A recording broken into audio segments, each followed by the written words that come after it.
Pietro, and I am a program coordinator for OneUp. I'll be facilitating today's session, Fostering Belonging for Military Connected Teens.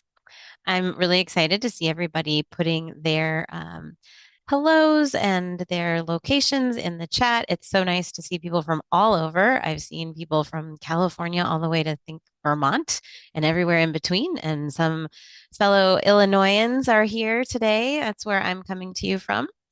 Um, and at this point, Amy, if you could give me slide control, please.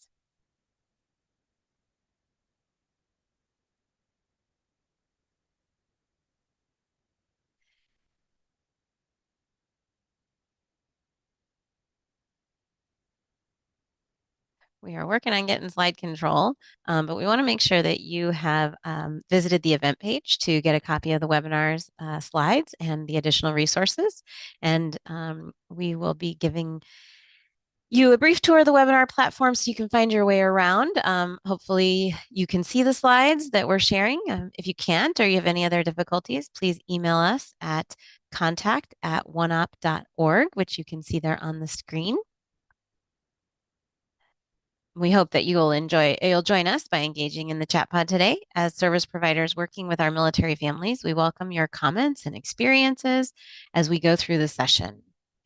We want to make sure that we hear from you, so make sure that you embed the chat pod so you don't miss any links or conversations. You can place your cursor over the shared slides. You should then see a toolbar that pops up across the bottom of your screen, and from there you just click the chat bubble icon. When typing questions or comments, please make sure that you select everyone from the response options drop-down menu so that everyone attending today can view your comments in the chat pod. Amy, I still don't have slide control.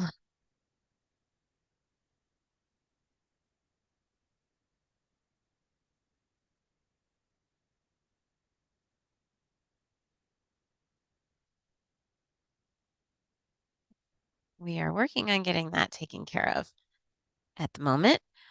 Let's see, I'm trying to figure out where we should be on slide 3. So if you are not, if we don't get that moving here, make sure that you go to the event page, and Bree will put that in the chat for you so that you can get to the slides and you can see where we're at. They're available on the session event page along with an infographic as a companion to this conversation. I'll cover continuing education information at the end of the presentation today. All right, let's see. We should be right here. Okay. So stay tuned until the end if you want to receive continuing education credits or a certificate of attendance. Closed captioning is available for this session, and you can turn on the subtitles via the Zoom toolbar. We thank you for taking time out of your day to join us as we continue our partnership with the Department of Defense and the U.S. Department of Agriculture to expand the readiness, knowledge, and networks of professionals supporting our military service members and their families. The views expressed in this presentation do not necessarily reflect the official policy of the Defense Department, USDA, U.S. government, or OneOp. The mention of any entity or product is for informational purposes only. Today's presenters are Ms. Terry Jones and Ms. Kristen Aqua. Ms. Jones is currently an Army School Liaison Transition Specialist with the Army Installation Management Command Headquarters, Child and Youth Services in San Antonio, Texas. She earned her bachelor's degree in education from Midwestern State University in Wichita Falls, Texas. She has 16 years experience as a school liaison officer and 11 years as an educator who taught in, and I'm going to say this wrong, and I apologize to all of you in Texas, Copperas Cove Independent School District. Ms. Aqua is a dedicated education professional and school liaison program specialist, currently serving at the headquarters Marine Corps in Quantico, Virginia. She holds a bachelor's degree in elementary education from Old Dominion University, along with a Virginia endorsement and license in special education. Kristen also earned a master's degree in leadership, curriculum, and instruction from Liberty University, further strengthening her expertise in educational leadership and program development. We thank you so much, both of you, for being willing to share your expertise and knowledge with us today. So as you can see on the screen, or should be able to see on the screen, these are our learning objectives for today: to understand the unique challenges military-connected students face, explore how frequent moves impact military-connected teens' learning, friendships, and emotional health, discuss how schools can create inclusive care spaces for all students, especially those with disabilities and those who move often, and share practical ways professionals can help military-connected teens feel welcome and connected in new schools. So, before we jump in, we're going to be looking at several statistics from the Millennium Cohort Study of Adolescent Resilience, or the SOAR study. To better understand the health and well being of military connected adolescents, the Department of Defense launched the SOAR study in 2021. SOAR collects data from 11 to 17-year-olds and their parents to identify challenges and supports related to military life, helping shape future programs and policies for military families. You can learn more about the study by visiting their website, which is listed on the additional resources for today's presentation. On a few of these slides, you'll see some multiple choice options. When you do, please put your best guess in the chat. We may move through them quickly, so if you don't get a chance to respond, that's okay. Or if you're viewing this on demand, perhaps just think about what your answer might be. So, our first Did You Know says that over what percentage of the youth surveyed have experienced a change in school because of their parents' career in the military? 30, 50, 75, or 80%? And I see lots of people throwing in, I see lots of C's and D's there, and I appreciate your participation. The results of the SOAR study indicate that 80% of those surveyed had experienced a change in school as a result of their parents' career in the military. Now, what do you think or know about where military connected kids attend school? And you can throw those answers in the chat if you get a second. The SOAR study indicated that nearly 70% of respondents attended a traditional public school. That means if you work for a local education or youth agency, particularly in an area near a military installation, you're likely serving many military connected students. Next, we want to introduce you to Emily. She is a fictional military connected high school student. And throughout today's session, you'll hear more of her story as she navigates another military related transition. So let's hear just a little bit about her.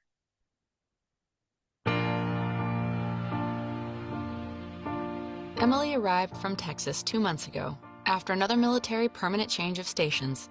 With every new set of orders came a new town, a new house, and perhaps most daunting of all, a new school.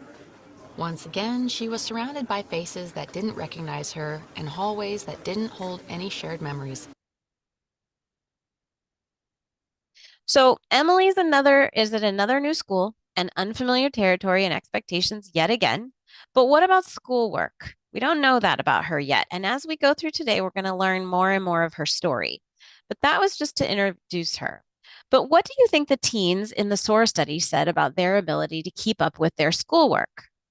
Well, almost 12% of youth said it was not easy to do so. And what about the impact on students' grades? Any ideas here?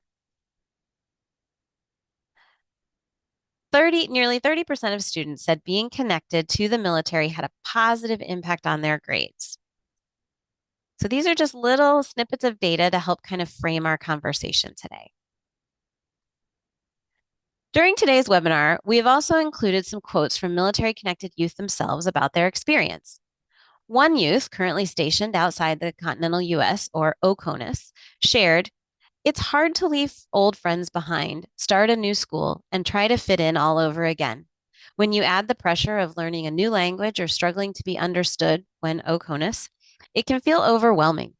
Some of us might feel anxious, sad, or even start to fall behind in school if we don't get the support we need.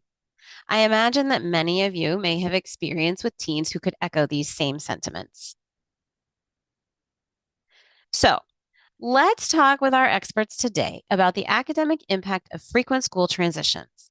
So, Kristen and Terry, what academic disruptions are most common for military connected adolescents during frequent school transition? And how can educators anticipate and address these challenges? Terry, we want to start with you. Yes, good morning. Just a little tidbit of information. I was actually a military connected student growing up, so I know what I felt. But one of the common academic disruptions some students experience is continuing to receive the same special education services at a new state that they were receiving from the sending state. Special education state laws and requirements vary from state to state and can be a contributing factor to instability and interruptions in learning.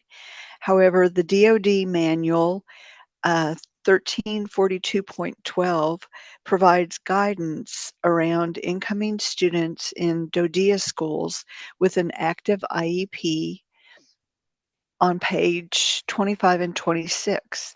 The link to that resource is being placed in the chat and can be found on the additional resources. This is also addressed for non-DoDEA schools on page 10 of the Interstate Compact on Educational Opportunity for Military Children Compact Rules Book.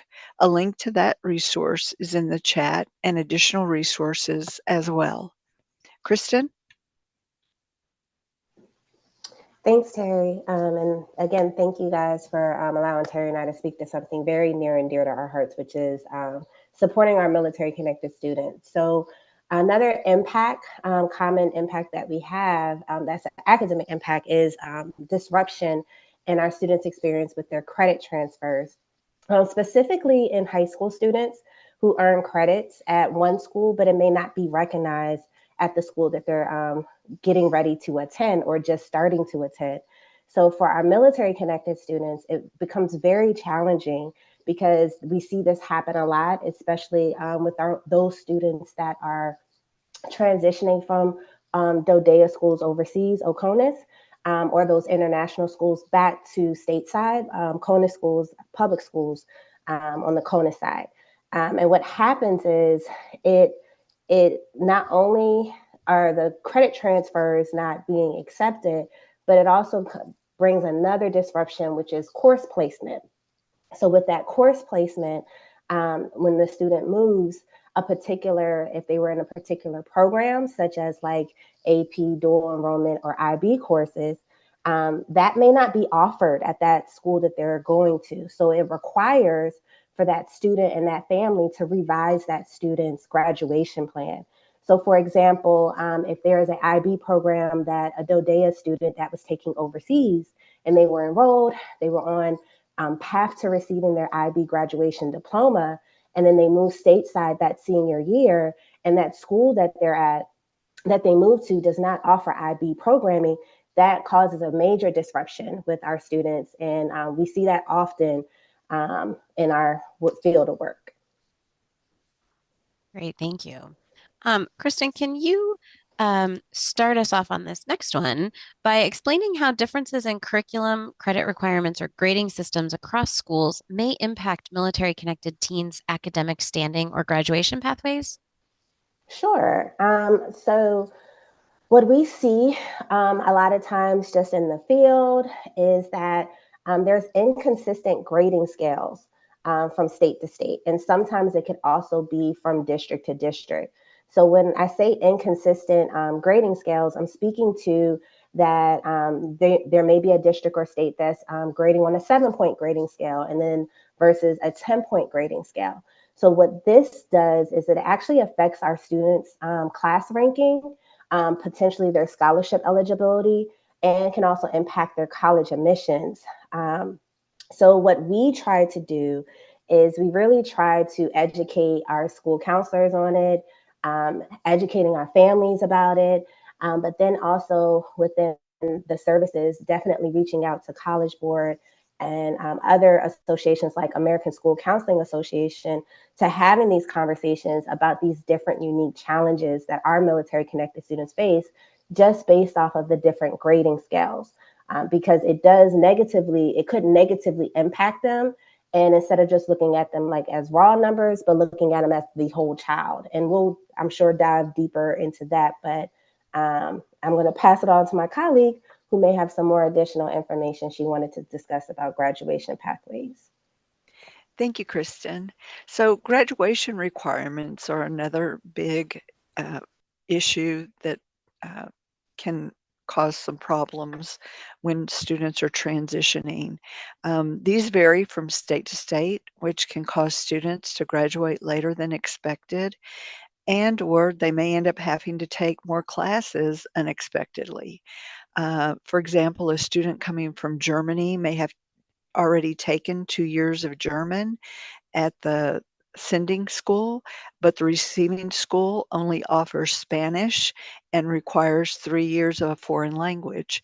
So this can cause situations like this can cause delays in post-secondary education and can also put a hiccup in any future plans that those students may have had in place upon graduating on a certain time frame. Another issue frequently encountered involves CTE pathways. For example, if a student started a CTE pathway um, in a career field, for example, maybe culinary arts, and then they PCS to a new school, and that particular pathway isn't offered or available, this can be very detrimental as they can't stay on that same track and earn the certificates that they expected to prepare them for their chosen career, and or a way to make money while they're going to college or just graduating high school and going into a specific career field.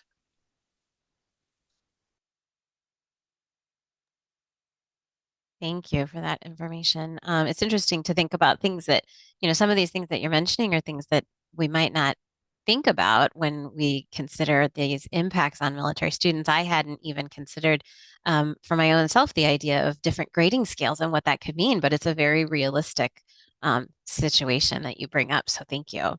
What about college and career readiness? We've touched on the graduation piece and the class rankings and scholarships just a little bit, but how do repeated moves affect the planning for military connected teens? And what role can school and youth organization staff play in supporting continuity? Terry?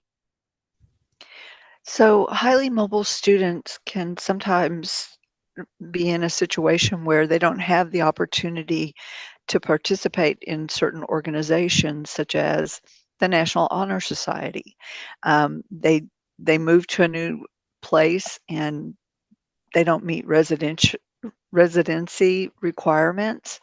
And so in those situations, staff can support military connected students by creating waivers and finding a situation where they can allow them to participate in these kinds of organizations so that they have the same leadership opportunities as their peers and they're not penalized for that. Okay, great. Thank you. Um, Kristen?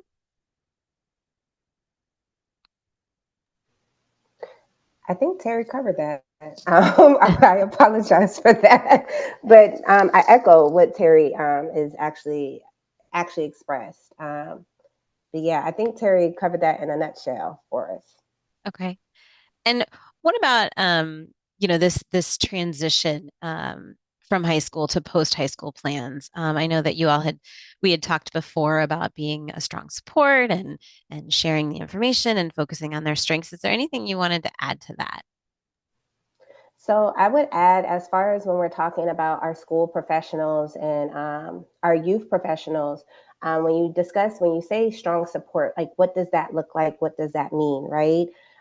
So how are we giving our youth the opportunity to experience and be prepared for those post-secondary plans?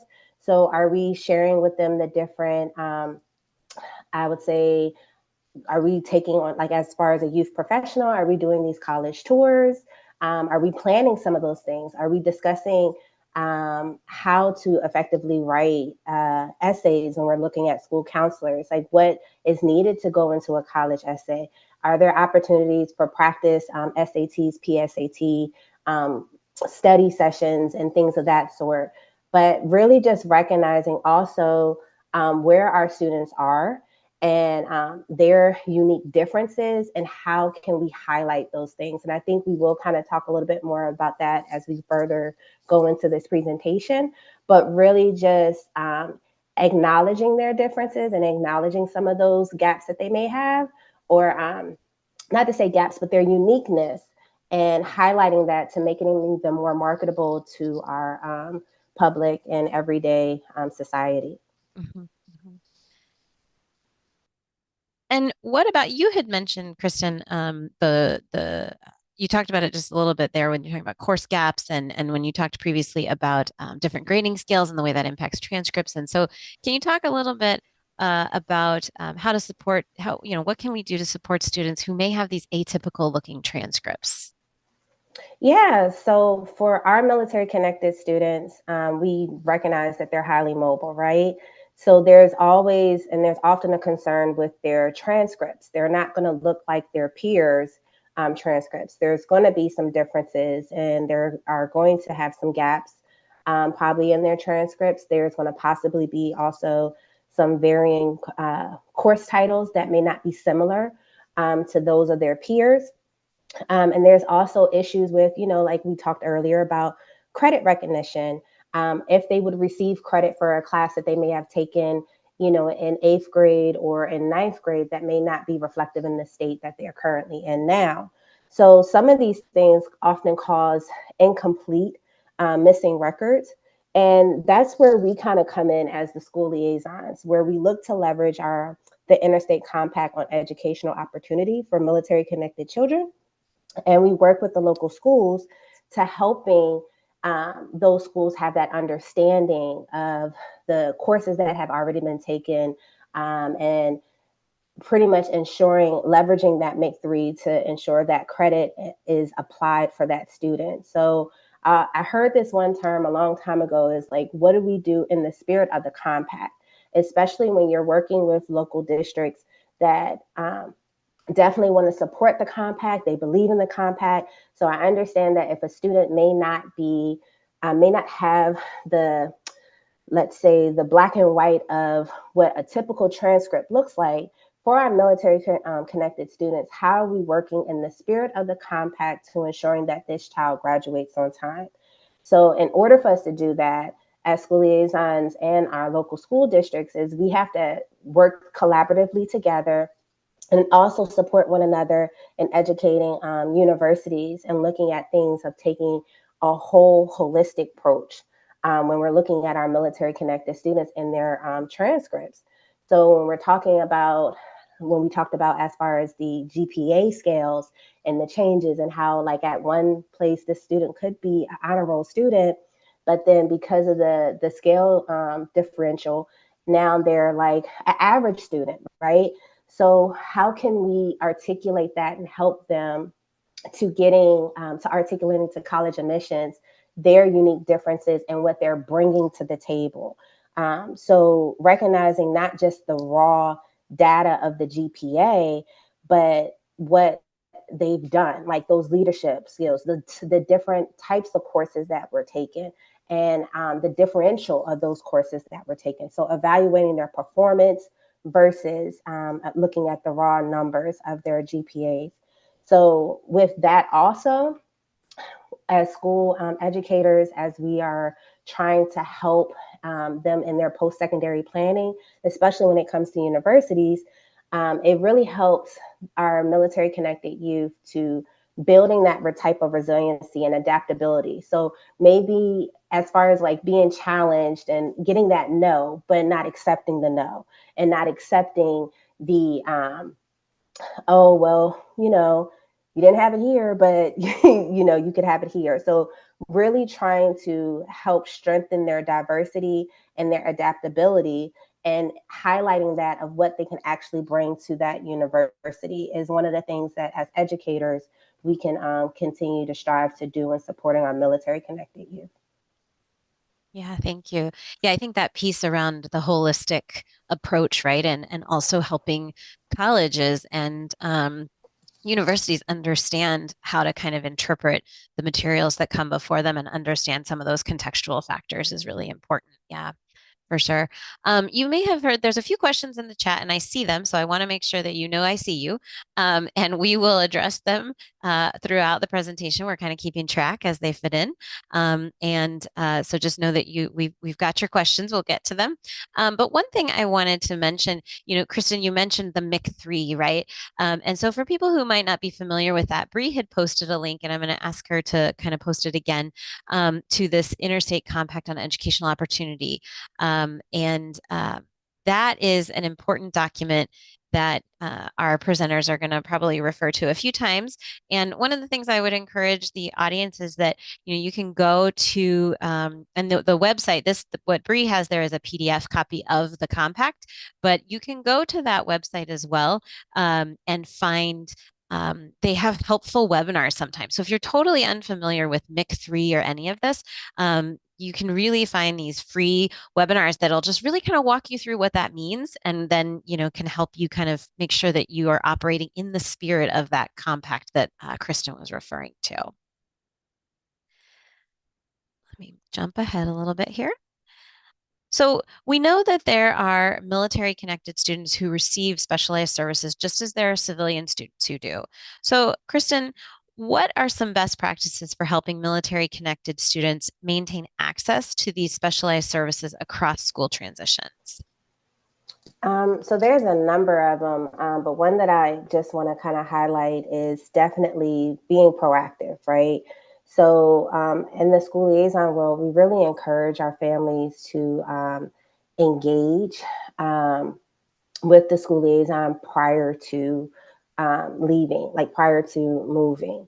And one of those things would be like encouraging them to gather that information prior to moving to their new duty station and connecting with that receiving school liaison so that they can learn more about the available programs that are offered within their district, whether it is like a gifted and talented program or AP, dual enrollment, AVID, whatever, any type of honors courses that they feel that, or non-honors courses, it may be something special education related. So we definitely think that that ultimately helps our families that are transitioning be able to navigate that new school system more effectively and more confidently.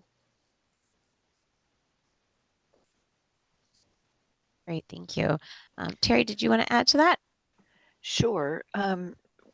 Picking up from where Kristen left off, the more confident that student can be when he or she comes into that new school environment, the better they're going to be equipped to um, be comfortable with themselves and at the school. So the more information parents can get as far as what that looks like, what that new school is and looks like. The school liaison receiving at the new installation can also reach out to the school and inform them of new families coming. Also encouraging the military connected parents to hand copy and request a copy of records to hand carry with them at the new installation in the new school.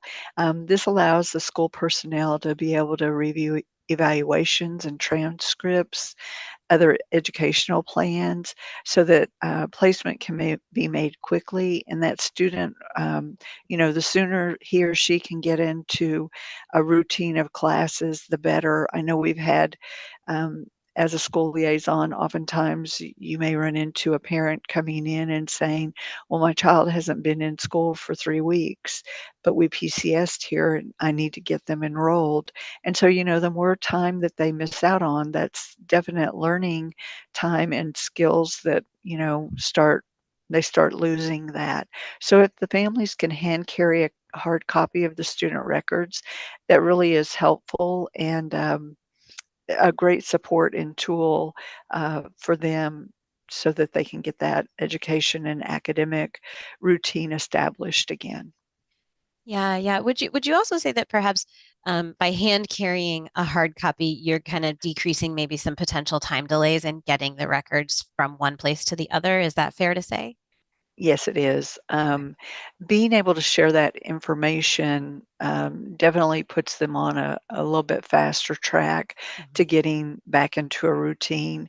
And that also helps their comfort level because they are used to a school environment, and that will lead into enabling them to hopefully make friends and get involved in those areas that they, enjoy to make school a more appealing place. Yeah, yeah. That's definitely true. I know getting my kids back into any kind of routine always makes things much more peaceful for all of us. Routine is important for sure. So, Robin, also yeah. to add real quick with what Terry just said, another just tool that school professionals and youth professionals can share with families if they haven't connected with the school liaison yet, or if you don't have a school liaison in your area because you might be geographically, dispersed away from an installation. But tutor.com and Military Child Education Coalition, they have these programs. One is called School Quest, and tutor.com has like a student records where if you're unable or if you're not efficient with just doing the physical hand carry, you're able to upload your child's school records and things like that onto an online system so that it's easier. It's a more digital system for you so that it's easier for that transition. So that when you're I would say, enrolling into a school as you're waiting, we have 10 days before, the receiving school has to send it, well, they have a 10-day window to send it. But just to have some of that information, if you're not the best with hand carrying documents, these are some additional tools that you can utilize for yourself um, to share your students' information. So there's a lot of neat gadgets out there now that is definitely helpful for families that we've seen work in the past. But definitely like to echo what Terry said, the sooner that they have that and they have those hand carried documents, the sooner that they'll be able to integrate within their community and their new community and reducing that sense of isolation that they may experience. Yeah, yeah. Thank you for those tips. I know there's a lot of digital options these days, and so that's good to know that that's one of them. Thank you. So let's check in on Emily and see how she and her family navigated the academic pieces of changing schools. Her family had been supported by the school liaison, a key support professional committed to outreach, advocacy, and partnership to identify real-time solutions for military-connected students as they navigate transitions from one school to another. The school liaison's job went far beyond simply handing over a map of the new school and a schedule of her classes. He coordinated academic records, facilitated communication between teachers and Emily's parents to address concerns before they had a chance to snowball. And the school liaison was a steady, understanding presence who knew the strain of starting over time and time again. And yet, Emily still felt like an outsider. So, thanks to the good work of her school liaison, it sounds like the academic part of Emily's transition went smoothly. But what about making friends and fitting in? So, let's see what the SOAR study discovered on that front from military connected students. So, again, using the chat, tell us what percentage of military connected youth you think said that it was not easy to make friends at their new school. Just throw them in the chat. I'll give you just a second while I make sure to get down some of the questions that are coming in.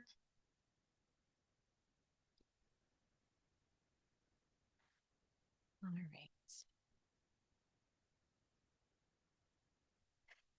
So it turns out that according to the study, 19% of respondents said that making friends was not easy.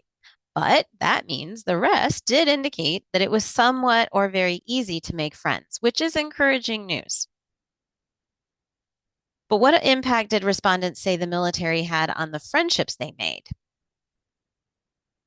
Was in terms of was it positive, very positive, etc. What do you think there? And there's really no multiple choice there, but you're welcome to throw in a random number. It's nice to see people engaging this way.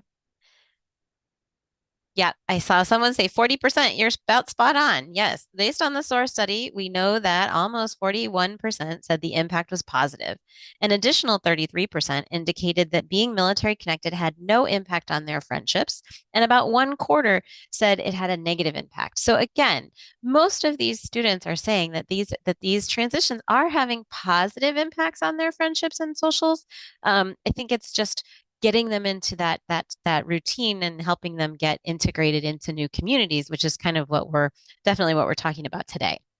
And so that means that the work that you all are doing is highly significant. So Terry, how do these frequent school moves impact the ability of military connected teens to form and maintain meaningful peer relationships? So frequent moves cause disruption. They cause the friendships to be broken or at least not as close as they had been. And relationships developed by the military connected students are fragmented now because they're leaving those friends, moving on to a new place. And it can be very difficult to reestablish those relationships at a new school. But if the school has programs in place to assist and support these types of transitions, it can be a more supportive and positive experience and environment for the new students. Those students becoming involved in organizations, clubs, sports, and other school activities can provide opportunities to develop new skills and be able to meet new students and have new interactions with these new students. It also helps them build some inner confidence and get more comfortable. Maybe they're playing sports and they're really good at something, or they really enjoy a certain club or school activity. And so that increases that comfort level as well. Um, and so that allows those students to feel a little bit more social and maybe more confident to volunteer for things and develop those leadership skills, etc. Kristen? Yes. Before I jump into that real quick, I do want to address the comment that was in the chat. So sorry, I just found out as of August 4th, 2025, SchoolQuest is no longer available on MSAC, but you can still utilize that digital document for tutor.com. So I did want to just clarify that while we're still on the call. But to talk and jump back into that social impact of our peer-led transition groups. So those positive peer connections, what we found has linked to that academic motivation and positive mental health for and resilience of our military connected youth. So essentially our youth and teens who form that supportive relationship, they tend to have less stress. They develop a sense of belonging within their community, and then they promote engagement within their community and their school setting.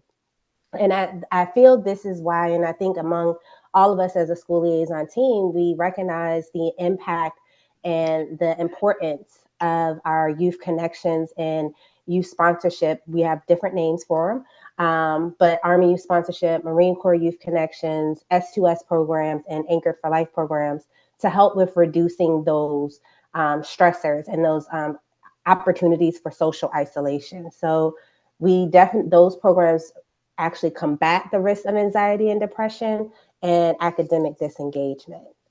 So I know I kind of jumped into the next slide, and I apologize, You're Robin, if you want fine. me to keep going No, through. please keep going. Yeah, that's what I was going to ask. Was if you could share a little bit about some of these things that are here on the screen, and how those do combat those feelings of isolation and identity disruption. Yeah, please keep going. Of course. So I talked about Youth Connections. So at the Marine Corps, we do have a service called Youth Connections. And on the Army side, there is Army Youth Sponsorship with Military Education Coalition. There is a peer-led transition group called Student to Student. And then there is also Anchored for Life. All of these services you can engage in through your youth programs or via school liaison. But there's also just different programs like your mentorship programs, your 4-H. We do have 4-H military partnerships in our affiliation with Boys and Girls Club of America that you'll also find within every military installation. But all of these different groups have some form of like a leadership group that helps support those our youth fulfilling those combating those feelings of isolation and adjusting to their new community and their new schools.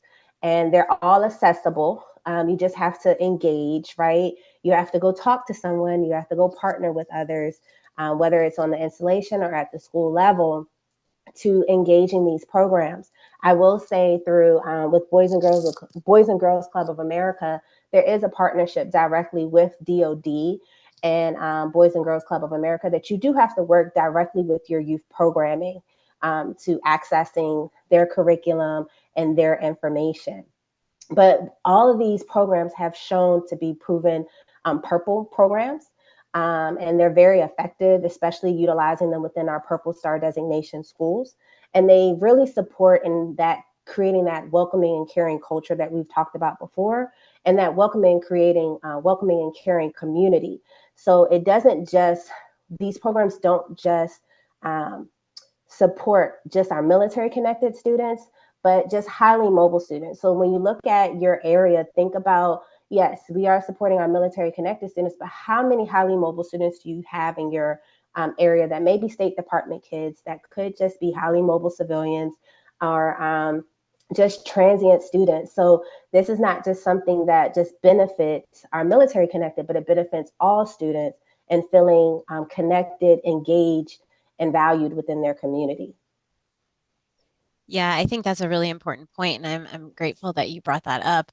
That this is another one of those situations where what's good for military connected students is good for all students, because military connected students aren't just the ones that are moving frequently, right? There's lots of reasons why people are highly mobile, and so these are all important things to remember to support any student who's highly mobile. Um, and Bree has been posting a few links in the chat with regards to some of these programs. You can find some of those links and resources on the additional resources page, and help you navigate from there what it might be in your community that could be most helpful. So, with regards to programs that support youth, one individual, one teen noted, thankfully, some installations offer programs that help.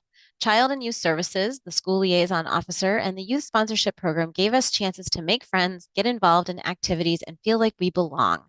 CYS after school programs are great because they're fun and help us stay connected. The staff also work hard to include our families and help us understand the local culture. So it's commonly known that many members of military families are often referred to as resilient. But we also know that resilience doesn't happen in a vacuum, right? So what role can educators and youth professionals play in fostering resilience and emotional stability during periods of transitions for teens who experience those frequent school transitions? So I'll take this one. So with our educators and youth professionals, they can really they can foster just creating those welcoming environments that we just talked about, right? Putting on additional like events within either on their installation or in their schools. Within the Purple Star schools, you'll see a lot of peer-led transition groups and building that caring community and culture for students. From my experience, you'll see in the school setting, they having these different student mixers that doesn't quite, it creates a space, like a more intimate space, a comfortable space for both new and old, not to say old, but new and current students, without the pressure of feeling publicized. So not a huge sign in the cafeteria room that's saying, hey, I'm a new student, come, all new students sit here and be engaged by someone. But they could be hosted in classrooms or other designated spaces, like we've seen courtyards utilized for some, or even just like a teacher's classroom. Another thing that we've seen as hail and farewell ceremonies to celebrate those students' milestones and transitions, whether they're moving from elementary school to middle school, or even if you're talking about CDC and finally going into grade school, definitely continuing to support those students' transitions. And then by investing in these spaces and events, educators and youth professionals do help build resiliency, but they also allow those students to take pride in their school and in their community. So when you see these Purple Star schools doing some of these things, it really helps with creating that, again, that welcoming and caring culture, but just creating a culture overall in that school setting. Because not only, again, does this affect or support our military connected students, but think about even you as an adult being a new employee on the job. And if you have a school that is a Purple Star designated school, or a school that is a welcoming and caring culture, it's not just going to affect our military connected students, but it's going to affect everybody that's touched in that building. Yeah, and could you, before you jump in here, or maybe Terry, you want to go ahead and explain, but could you talk a little bit more just about what a Purple Star School is? I think that's something that a lot of us are familiar with, but there's probably people on the call today who aren't. If you could just talk just briefly about what that is and what that means. So, sure. So, a Purple Star School is a school that has gone the extra mile to ensure that military connected family students and families are um, taken care of and that they have support systems built into the campus. For example, they might have a separate tab on their website for military families that would, when you click on it, would give you a list of different resources and supports that are connected for military families, such as school liaison office, the child and youth services on the installation, maybe the youth center. It would also include Boys and Girls Club, other opportunities such as that. And it might even connect with the housing on the installation or ACS or EFMP, which are also support resources through that installation. The schools do have to go through an application period and apply for that designation. The designation is only good for 2 years, and then they have to reapply, and so because of that, it keeps everything new and, ensures that the websites and anything, else that may come down as a new opportunity is, shared and included at that campus, so everything is up to date and, just gives a lot of support to those families. Um, it also makes the school look at what do we really do? How do we really support our military students or our transitioning students? As Kristen talked about earlier, it could just affect students that may not be military connected, but to know that the Purple Star designation is there says to a family, okay, this school is going the extra mile to ensure that they're up to date on and knowledgeable about what kind of supports are available to families. And so they may, going back to them looking at themselves, they may decide, well, we should do some kind of recognition, honoring veterans or having a mentorship program with some of the installation units that could come out and maybe mentor for some of those students so that their support and interaction and um, just maybe a focus on the military and how those families and those students what they have to go through sometimes the sacrifices that they make. Another way to support military connected students and build resiliency is to also recognize those unique gifts in students and talents and provide them an opportunity to use those and to show others what they have, what they're made of, give them an opportunity to shine, and they that helps build that confidence. And again, because maybe the school is military connected and Purple Star, um, it can also show that the staff is aware of resilience and resiliency, and they may do activities with the students in order to keep that uh, uh, up and teach them skills on how to maybe goal set and other resiliency connected activities. But through all that, the youth will have an opportunity to make friends, get a sense of belonging, and again, adjust and maybe even be one of those students that welcomes a new student once they're into a routine and comfortable. Yeah, great. Thank you. I see there are some specific questions about Purple Star designation in the chat, and I thank our presenters and Kristen in particular for answering some of those questions. But one of the questions I see there is, and I don't know about this, and so I'm going to ask it. Is this for any public school that's non-DoD? Any public school can apply that is not a DoDEA school, or is this just for, are there certain, limits to that, I guess? So, no, it is not limited to only DoDEA. Any public school can apply, and I know of public schools in Texas that are miles and miles away from a military installation, but they are Purple Star designated. Okay, okay. So, it is possible. Yeah, yeah. And how does a school, if they are interested, start this process? And I can see if Bree can kind of look up maybe a link to that So each process. state education agency should have a link to Purple Star designation on their website. Um, I do know in several states that is the case, that it is embedded in that education agency or education department for the state.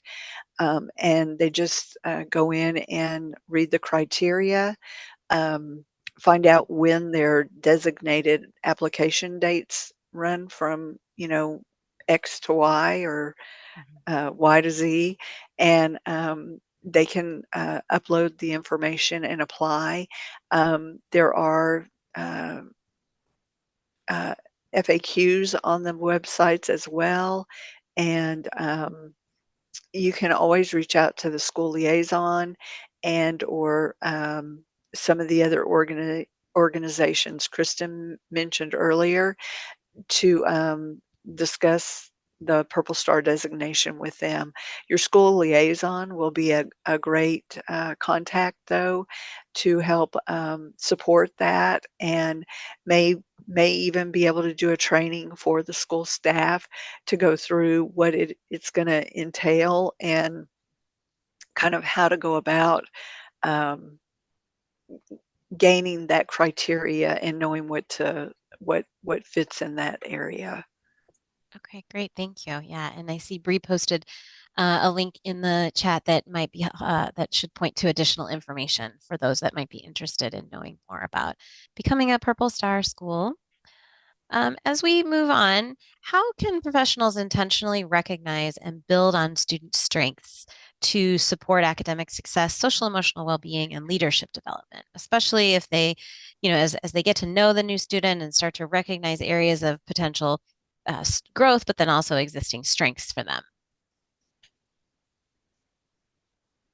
Sorry, I was answering questions in the chat. You're So fine. Thank you very much. no problem. We were talking a little bit about influx. So thank you for, I'm not sure who brought that up, but thank you for bringing that up. And feel free to Um, speak a little bit on that if you want, Kristen, before going into this question. That's totally fine.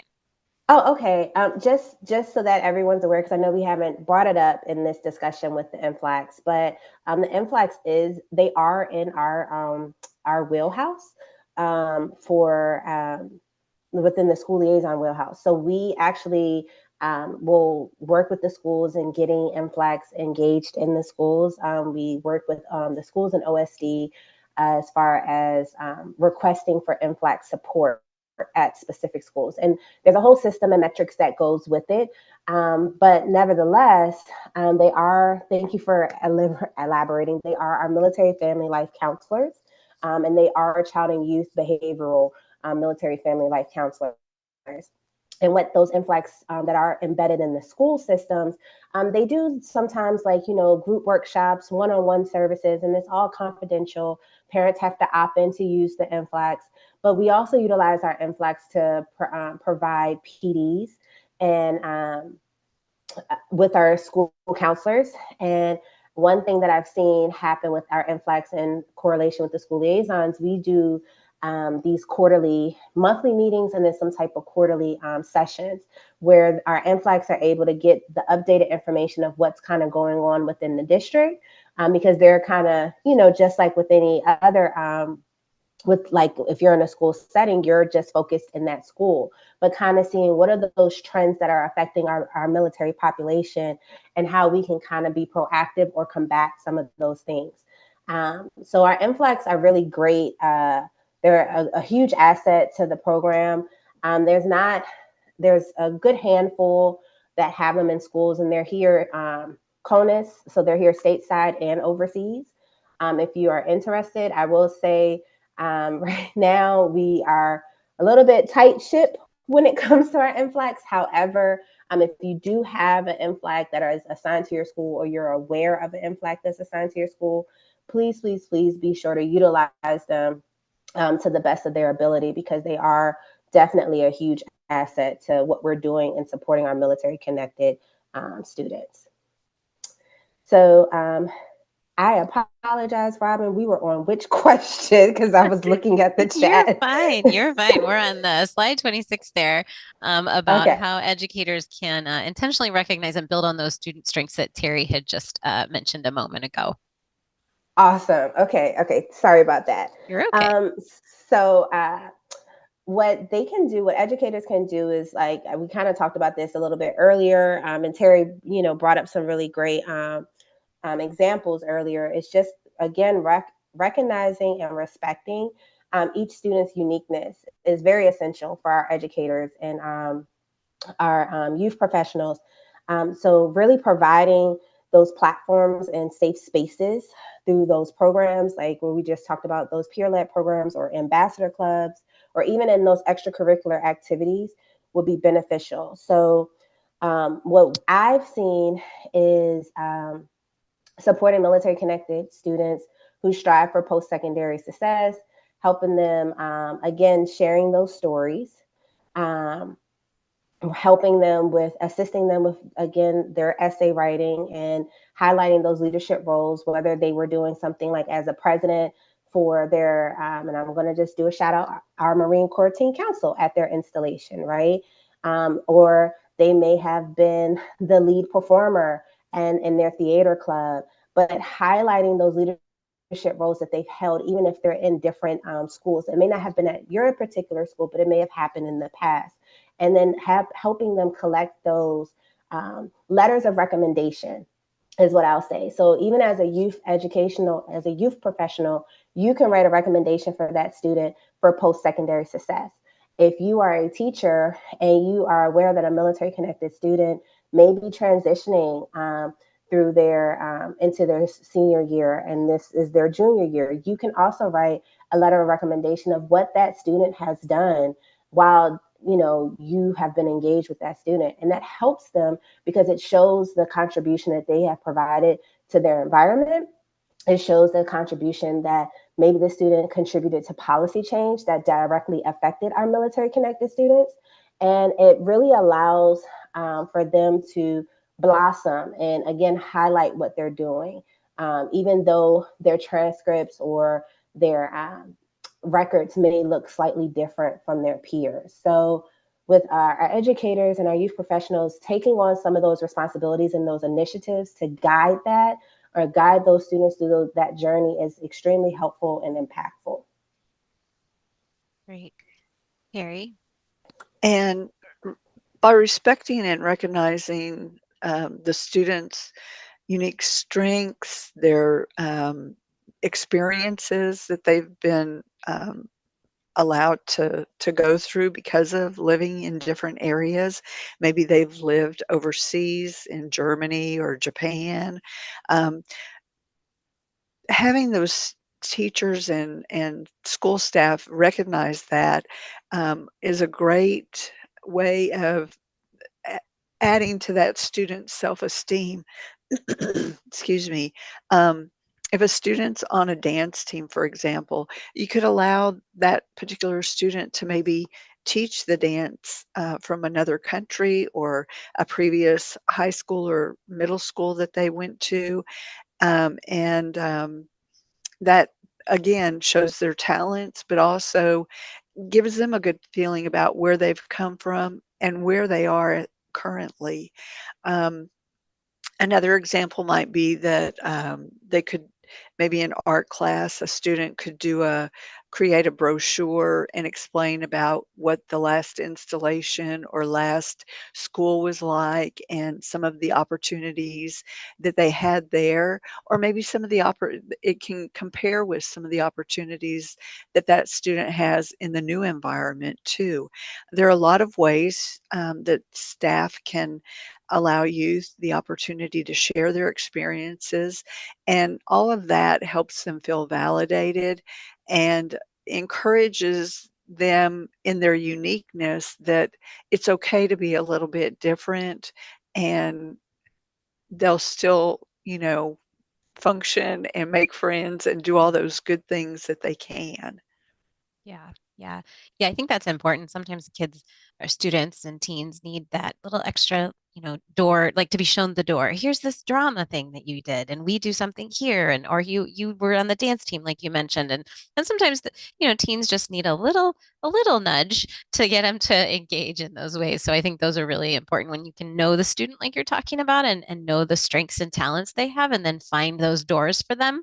I think that really sets them up for one, for feeling like somebody knows them, but then two, for engaging with their peers in ways that they themselves feel confident. So that's good. Thank you. Earlier we mentioned how there are ways that military connected and other highly mobile students might be negatively impacted by certain school or district policies regarding grades and transcripts. But what about policies that govern these kinds of extracurricular activities we're talking about? What should school and youth professionals consider when designing policy around extracurricular and leadership opportunities to ensure that these highly mobile students have equal opportunity to participate? So yes, we did talk about how transcripts related to academic delays and things of that sort in course placement. But yes, it does affect actively participating in those extracurricular activities and leadership activities for our military connected students. So just recently, and I want to say this was at the end of this previous school year, we had a military connected student that was transitioning from one state to another state. And at the school that he left, that school year had not finished school yet, but the school that he was um, going to, the school actually was out of school. But he participated in varsity sports and was a junior in high school.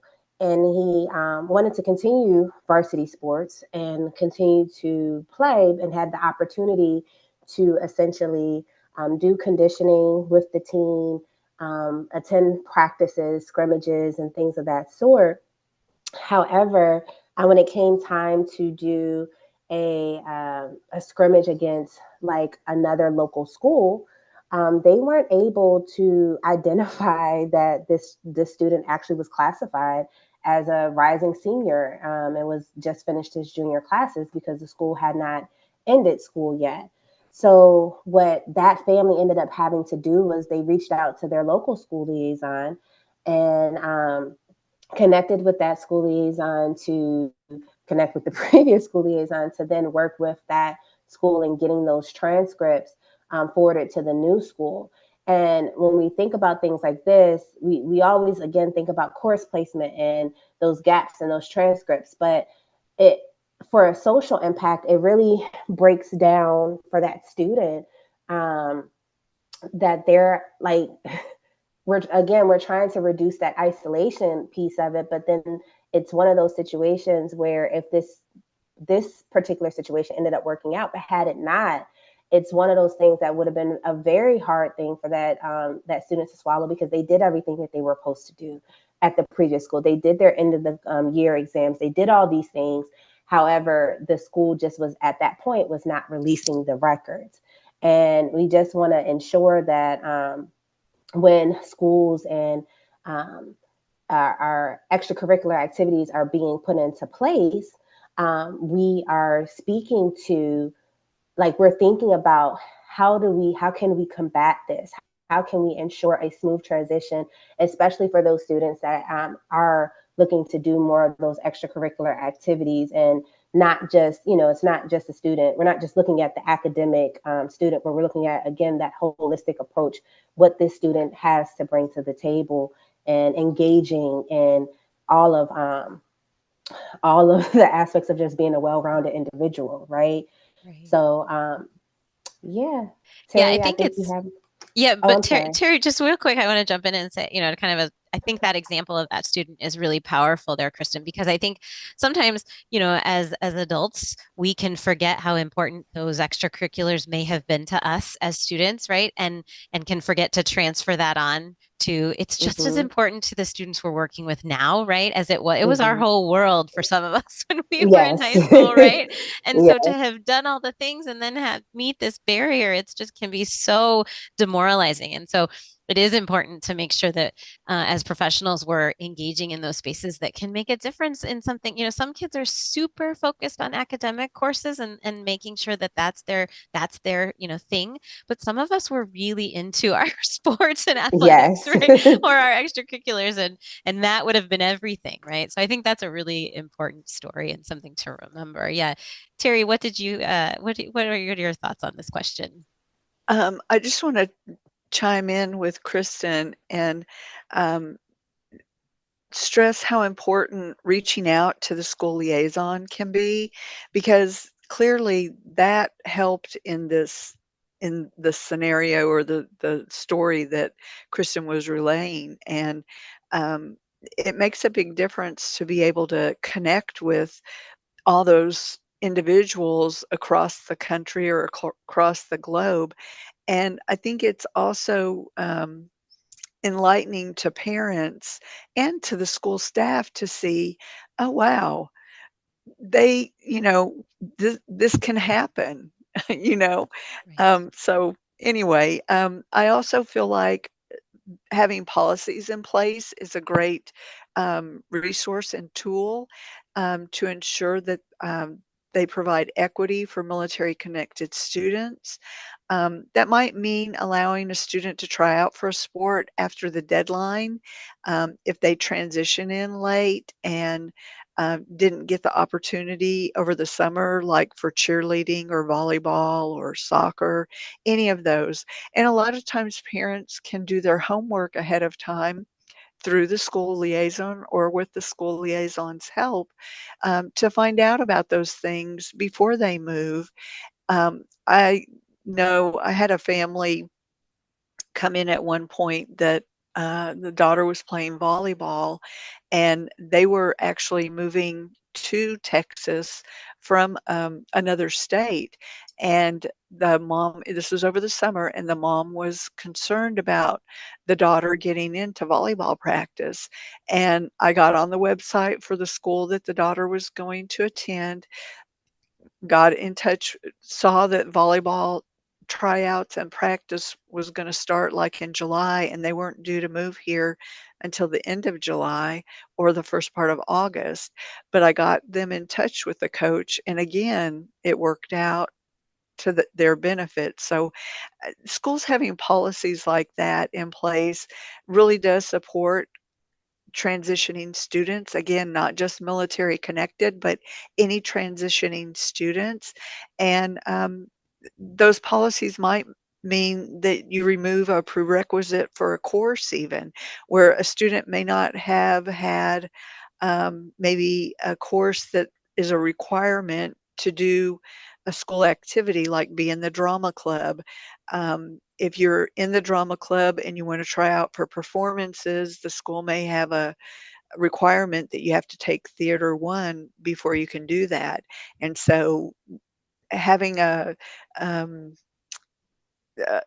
just making amends for that and saying, "Oh, you know what? You transitioned in, you didn't really know about this. Maybe we can have you take the class if you wanna take it and go ahead and try out." Or maybe they had theater experience, at another drama club, at a previous high school, and the instructor sees that and says, "Oh, you know what? You've already done, you're at home on the stage. You've got some skills. Maybe we can just uh, not not have that requirement anymore, and um, just not have a prerequisite, or um, just make a amends for that unique situation." And bring it to their attention. So there are a lot of opportunities and ways that you can support those military connected students. And I know that the families really appreciate, and so does the school staff, the support that they get from the school liaisons in their area too. Yeah. So yeah, what I'm hearing a lot of is, it's about being about professionals and schools being flexible and understanding the unique circumstances of highly mobile kids.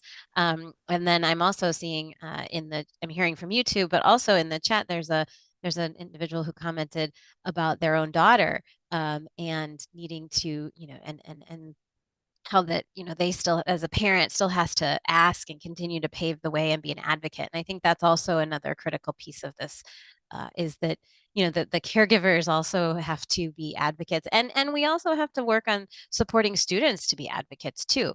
We're talking about teenagers and soon to be young adults, right, which can be hard to let go sometimes when you're a parent, but it's important to equip them too. And I think being able to see their own caregiver take those steps is a real good model. And so I hear kind of another holistic approach here in supporting military connected and highly mobile teens. So let's see how Emily is doing here. And how she's navigated the social impacts of being military connected and at her new school. Like many military connected students, Emily was resourceful. She reached out to her school counselor, Miss Jenna Carter. Emily told Miss Carter how she was feeling and how much she really wanted to connect with the students around her. Miss Carter knew this was completely normal and how hard it could be for students. But she also knew of many ways to help students like Emily. She asked Emily if she had ever participated in a youth sponsorship program, a peer-led initiative specifically to connect new students like Emily with a peer to help them get integrated into their new school community. Emily knew about youth sponsorship because her school liaison had mentioned it before they moved, but she hadn't been ready to take advantage of it before the move. Now, though, what did she have to lose? So Miss Carter helped her get connected to the youth sponsorship program serving Liberty High School. So we mentioned some of those types of youth programs just a few minutes ago. We're going to talk a little bit more about what youth sponsorship can look like in a moment. It is a key program. It's one of the key programs that can really help get new students connected. On the additional resources, you'll find more information about some of the programs. But let's first check a few stats from the SOAR study about fitting in and belonging. So the SOAR study found that nearly 19% of teens surveyed said that it was not easy to fit in at their new school. But the remaining 81%, however, said that it was somewhat or very easy to fit in, which is, again, more encouraging news. So, how does that translate to a sense of belonging? Well, when asked by the SOAR researchers, nearly 60% of those surveyed said that in the last 12 months, they felt a sense of belonging all or almost all of the time. And only 12% indicated that they never or hardly ever felt a sense of belonging. So this is a continuation of some some strong evidence that kids are doing okay, but they still need all these supports that we're providing. So the work you're doing is strong and powerful. And so just kind of take that as an encouragement as you listen today. Um, so let's look one last time. I believe we're looking one last time at Emily. Did she find that sense of belonging? Emily found a group led by and including students just like her. The sponsorship advisor matched Emily with a peer youth sponsor at Liberty. Her sponsor offered to support Emily through the phase of being the new kid. They helped her navigate where to sit at lunch, how to find her way through the building and the community, and even how to decode unspoken social norms. Having a youth sponsor didn't mean being thrust into a spotlight or forced into uncomfortable interactions. Instead, Emily found peers who wanted to connect. Students who had once walked into unfamiliar cafeterias and faced blank stares in classrooms. They welcomed her with quiet confidence and small gestures that added up, walking with her to class, inviting her to join group projects, and including her in conversations and activities. Over time, Emily began to relax. She smiled more. She joined in more. A sense of belonging took root as new friendships developed, some within the S2S circle and others that grew naturally beyond it. The school no longer felt like unfamiliar territory. With Ms. Carter's help and the youth sponsorship program, Emily had not only found her footing, she had found her place.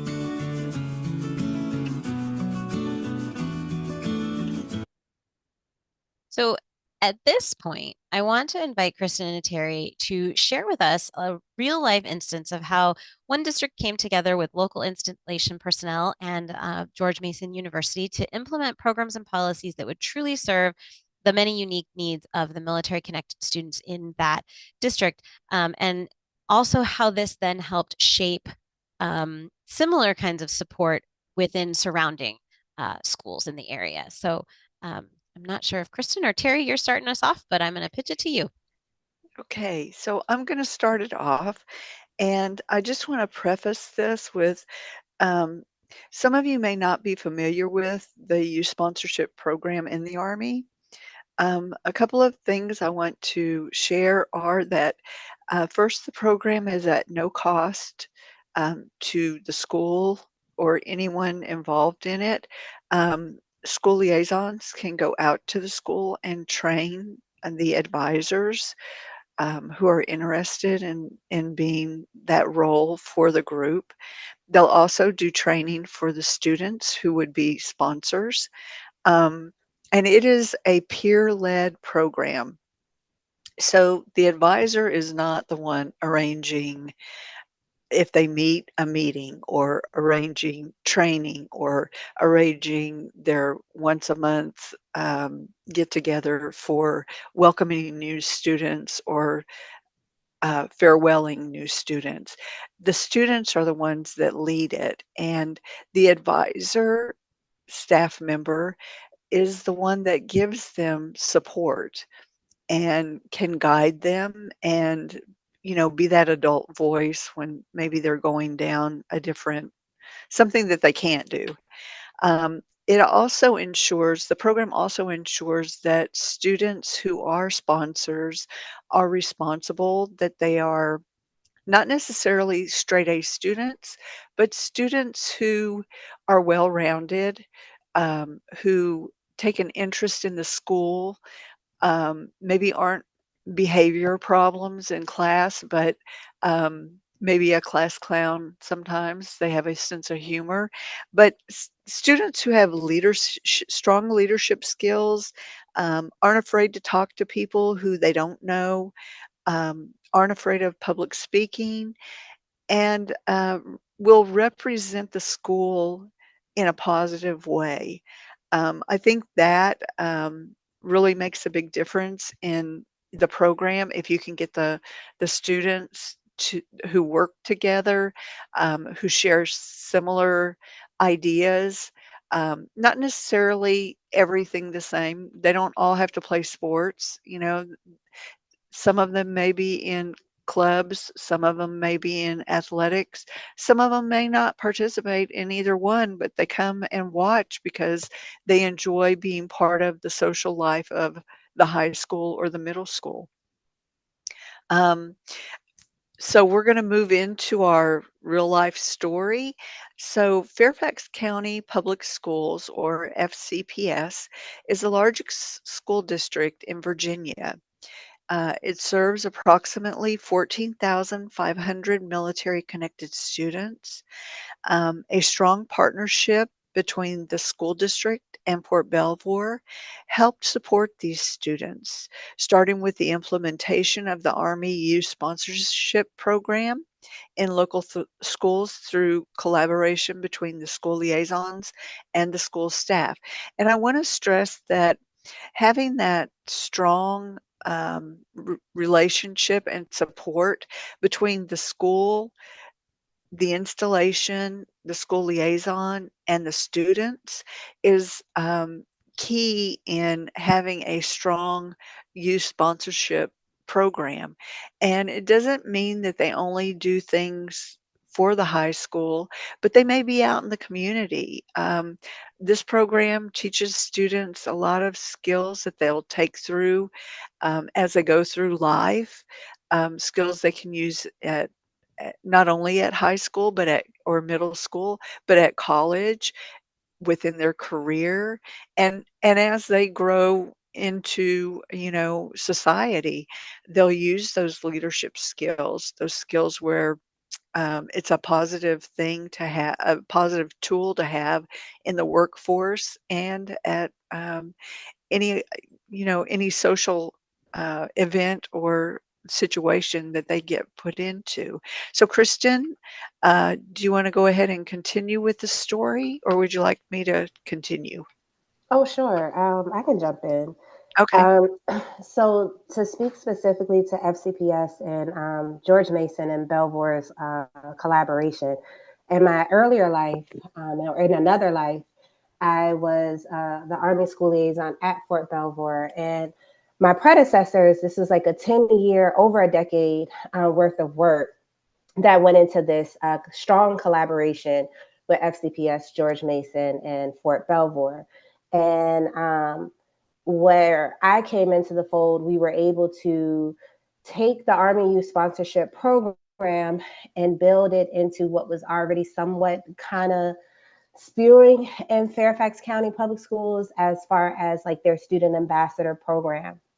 And what that is they just coined it. The district decided to have a different name for it, but really it was the Army Youth Sponsorship Program, and we just tailored it to what the Student Ambassador Program that Fairfax County wanted to do. And this is something that was built out of the partnership again with Mason. Um, Belvoir and Fairfax County. And the where Mason comes into the playing field is that they were one of our huge supporters when it came to the DMV area, which is the when I say the DMV area, that's DC, Maryland, Virginia, but in this Northern Virginia area where they kind of gave some funding because what we wanted to do before I dive a little bit deeper, we were trying to emulate what the Department of Defense has with their Joint Service Team Council, as well as Army's Youth Leadership Forum, and as well as the Marine Corps now Marine Corps Team Council, and creating those leaders out of our youth sponsorship program. And what that does is create that student voice and that platform for those students to be able to articulate their needs and what they're expecting out of us as adults to supporting them and having them prepared for post-secondary opportunities. So as SLs, like Terry mentioned earlier, we can share PDs, we can share information in our CYP programs, our TNCs, and everyone. They all have training on youth sponsorship and what that looks like. So there's a vast majority and a vast knowledge of youth sponsorship. Marine Corps, we call it Youth Connections. Air Force and Navy call it different things, but they're all essentially peer-led transition programs. So it may look like S2S or it may look like Anchored for Life.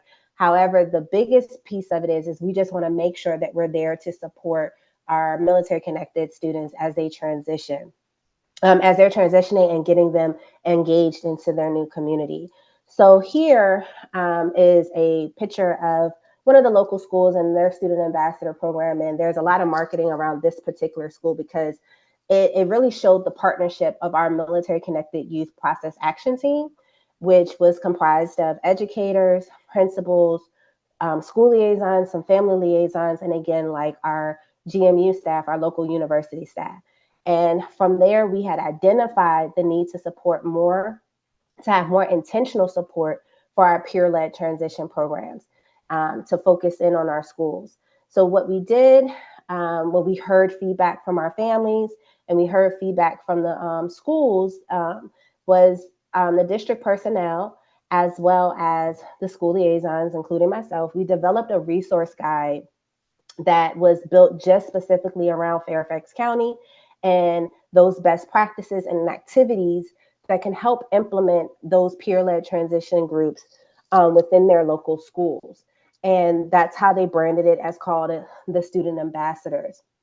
Not only did we do that, we were able to provide those uh, what was it called? They were how to get started, like the how-to guides as well, and then what stages and levels, and then from there we were able to build and create more of a community, which then eventually got us to this Purple Star, not Purple Star, I apologize, Student Ambassador convening that George Mason University ended up supporting Fairfax County on, and they launched that Purple Star. Sorry, why I keep saying Purple Star? Student Ambassador convening within FCPS, and what that was they took different ambassadors from each of the local high schools and gather them together to share that opportunity of, like, again, those best practices of what's working in their schools, as well as what are some things that they would love to see in the district that,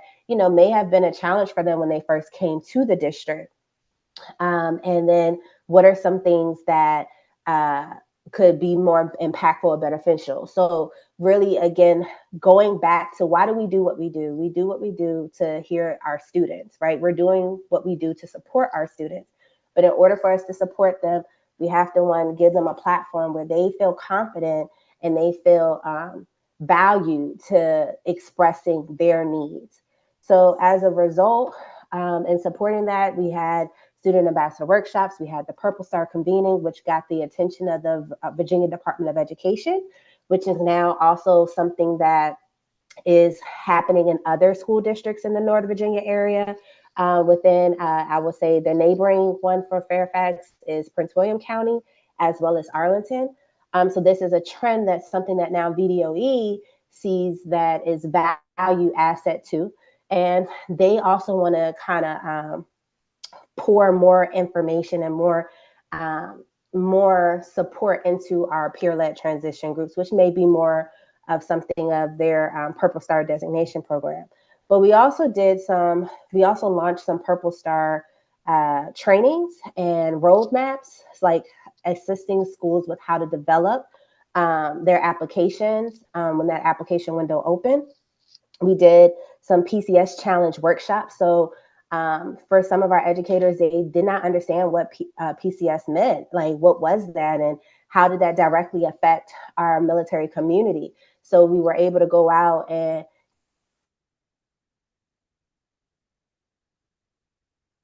Oh, we may have lost Kristen. I think we may have lost her. Terry, did you want to maybe finish up for her? Or Sure, sure. And so as Kristen was talking, it gave them the and opportunity. oh, There she is. Are you back? oh, I lost We you lost lost you. me, and I was just going away. I am so sorry. Where did you lose me at? I'm so sorry. about You were 30 talking seconds. about the, workshops, Oh, the PCS um, workshop. par yes, partnerships that developed. Yeah. Okay, so just real quick, PCS workshop, able to do it with school counselors, so they had an understanding of the stressors that our military connected families face as they're transitioning. And then I was jumping into, as far as our in-person technical assistance visits with Fairfax County specifically, they have these procedural support liaisons, and we were able to go and do some make-3 training on that with them to all the procedure support liaisons, where it comes with supporting special education and those needs and course placements, they had a better understanding of what needed to be done to supporting those military connected students. So we did just staff training across the district for FCPS, and then marketing campaigns to elevate the work that's being done. Like that picture that you just saw was from FCPS, their marketing department, of their student ambassador, and then also just highlighting those family stories that were shared. The FCPS has a lot of information just out there and content. And then the other thing is our garrison commander and the FCPS superintendent did a lot of different initiatives together to just showing that foundational support and that bridge together, that we're here to support the whole community, but definitely, our military connected community, where they would be available for both the school and installation town halls, and engaged in strategic planning meetings and supporting our military population. So overall, I know I talk a lot, but just demonstrating the shared commitment to the meaningful and sustained commitment to within our county. So Yeah, thank you. And you touched on the way this kind of was an exemplar for other sorry, I'm missing a slide in here. You touched on how this was an exemplar for other counties around the area, and we have a podcast, Practicing Connections podcast, that was recently released, and I'm going to have Bree put that the link to that podcast in the chat for us as I wrap up. It doesn't seem like my slide is there for it. But this was about another about the Arlington public schools there in Virginia, and how they navigated some of these things that you're talking about, and to create a similar partnership. And they are right there by Fairfax County, so you can see how you implement something like this and how it just can grow and spread, and that's really powerful. So in closing, there are, we're going to do here two teen voices, and I realize we are right at time, and so I'm going to go real quick through them. But there's also going to be some links to a couple podcasts that can give you a chance to hear some more of these voices. So there's military youth all have different stories, but we're all still connected through the military. Fostering connection and communication among military teens help them stay informed, engaged, and supported no matter where they are stationed. When people take time to understand what we're going through, it makes a big difference. With the right support, we can adapt, grow, and thrive, even with all the challenges that come with being military youth. We're strong, but we do better when we feel seen, supported, and included. I'm waiting for my machine to move the slide forward, and it's not doing it for me. So I'm not sure. It may be a bandwidth issue, but I apologize if we did not get a chance to get to your questions today, or if I missed it because the chat was just moving so much. But I did want to touch on continuing education real quickly.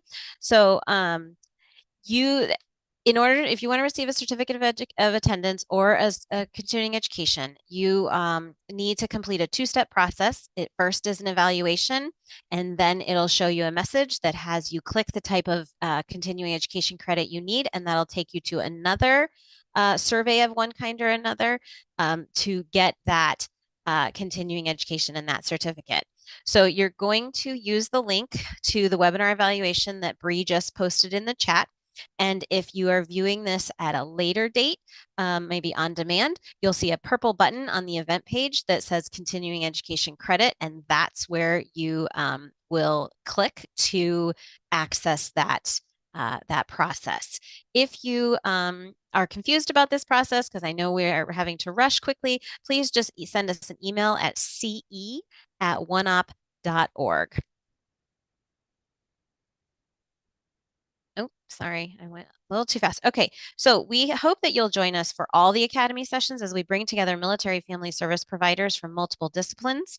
The remaining webinars will equip providers with evidence-based strategies to support adolescent well-being through transitions, create inclusive programming, and strengthen protective factors for military-connected youth. Please visit the Academy webpage, which is linked in the chat, for more details on CE opportunities and to register for events that are upcoming. So now I just mentioned how you get certificate of continuing ed and certificate of attendance. What I'm about to talk about is something different. So if you get a certificate today, or for the webinar 2 weeks ago, or the next subsequent webinars in the MFRA, you will later this month get another email that is an evaluation for the full academy. So you will get that as your email. If you get a certificate today or at another date, you'll get an email later. It'll ask you to complete an evaluation on the full series. You'd be offered a $10 Amazon gift card for a thank you for your time for doing that. So watch your email for this link later in September if you receive a certificate from today's session or any others in the full series. One last opportunity I wanted to highlight is a time of reflection and networking with peers from across the Academy. We'll take time to process the big ideas from the Academy programming and help you identify at least one new strategy. And Bree is going to place the link there to register for that. If you've enjoyed the session, you can be sure to check out OneOp's other programming. And again, we thank you so much for joining us today. I see there are some questions about how you access certain things, and I will be hopping into the chat to help support Bree to answer those questions. So if you ask some of those, just hang on 1 minute in the chat and we'll get there. I want to thank our presenters wholeheartedly for their engagement today and all of you for being here. And I hope you all see us at another webinar in the series, and we hope you have a great rest of your day.